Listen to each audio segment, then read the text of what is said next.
For the Formula E vegan bake-off for the Chinese E-Pre, we're going to make a mango pudding.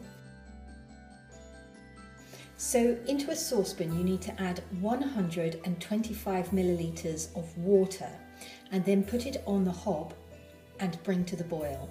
Once the water has boiled, you need to add 3 teaspoons of gelatin, and in this case, because it's vegan, obviously use agar flakes.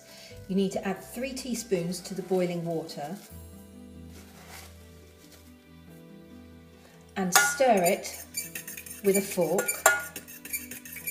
And while you're stirring, add 75 grams of sugar to the mixture and stir until dissolved.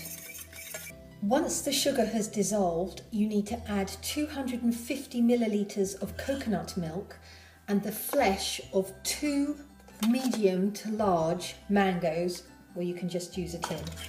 Then, using a electric blendery type thing, blend everything together.